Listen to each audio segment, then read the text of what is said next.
How are you feeling? Really hard today. Literally, I feel like we've done the marathon already. It feels like it's in slow motion. Halfway there. I'll see you in a bit.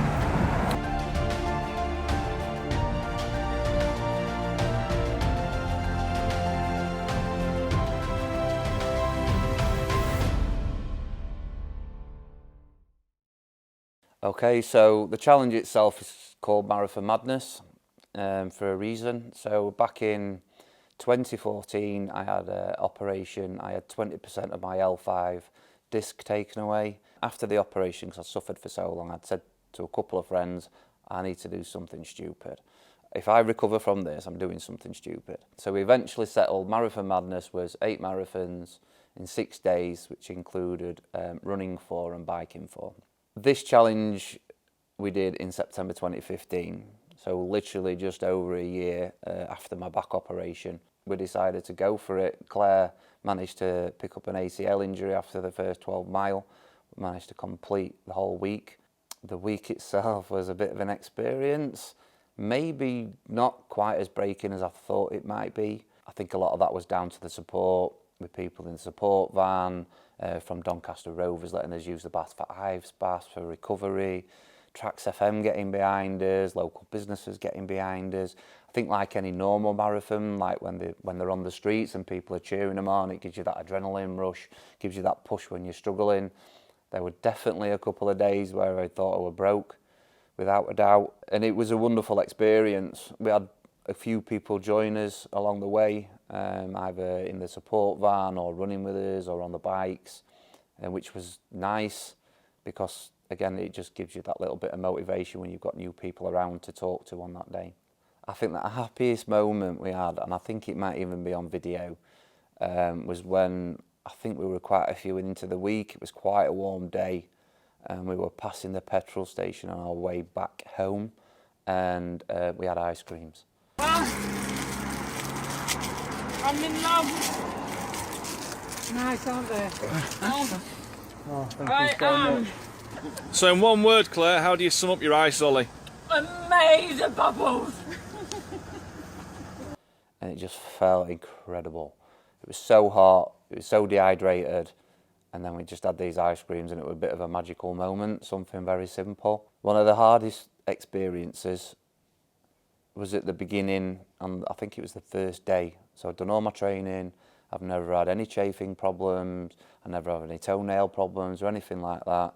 And after the first one, I managed to get nipple chafe. And I didn't notice, I went straight into the shower first.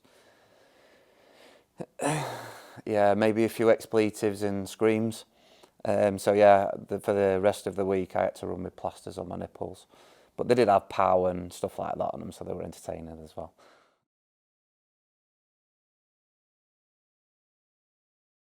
On the day, February 2nd, 2022, around about 7:20 in the morning, I was walking the dog as normal, and then I had this little pain in the centre of my chest, which weirdly I had experienced over 4 or 5 weeks prior to this, but like split seconds of something, so something I didn't really think of. So I had a little sit on a wall, went away, so okay, I'll carry on walking, a bit strange, but carried on walking. Another one hit a little bit harder, a little bit longer, so I sat on a bench. So I was getting a bit worried at this point, wasn't quite sure what was happening, what is it? So I thought to myself, well, if it happens again, one of our volunteers works at my doctor's practice, and she's worked in the hospital, so I'll just get in touch and see what she thinks. About another 25 minutes later, while I was in the middle of the farmer's fields with the dog, just on our own, I got a really big, powerful punch, what it felt like right in the centre of the chest.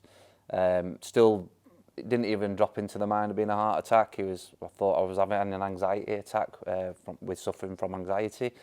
So messaged my friend and a volunteer and just said, can you give me a quick bell when you've got 5 minutes and you should be with kids in the morning.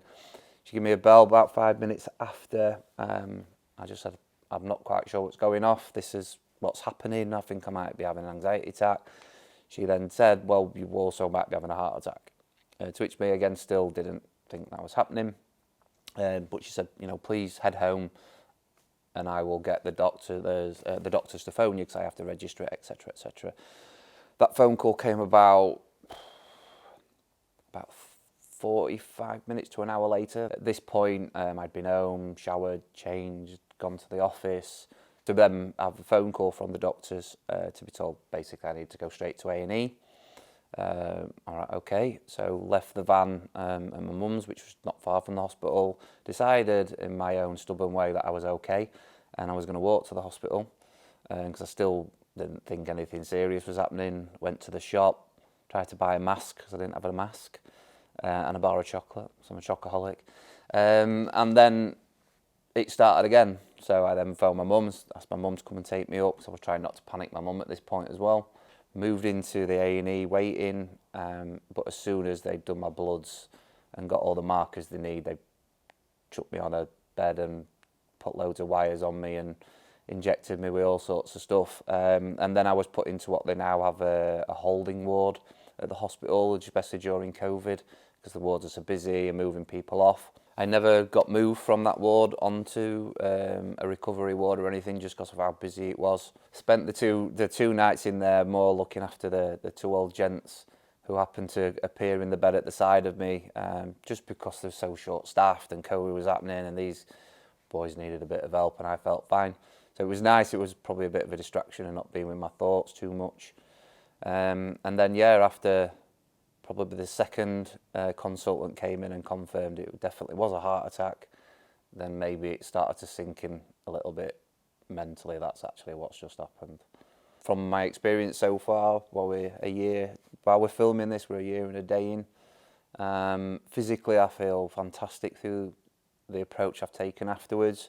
Mentally, it's been a different battle. A lot of denial. It didn't really happen. I'm really fine. I'll be fine, no problems. To then thinking every little twinge, little things, you just, right, is it happening again? What's happening? Right, then you start punishing yourself about being not strict on your diet, maybe not exercising enough, which again takes time. You have to then take a different approach to exercise because you need to warm up first and get the heart pumping properly, which is not something I'm used to. I'm used to just get up and go. But mentally has been the biggest challenge. That sort of came to fruition December. We're really busy as a charity. Stopped doing what I'd been doing with my practices with breathing and cold showers practices and things like that. I've had counselling pretty much since April of last year to help deal with this as well. And I'm now getting to the point where I'm ready to find myself and challenge that mental break that's happened. There's a connection missing, and that I don't want what's happened to dictate me as a person going forward. There's definitely changes need to be made, but when something like that happens, it seems to shift your mental state to somewhere you're not used to. So it's a little bit of finding yourself again, and that's sort of where I'm at right now. People expect to see.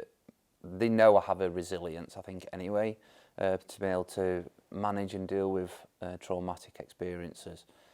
But obviously it's very, very different when it happens to yourself.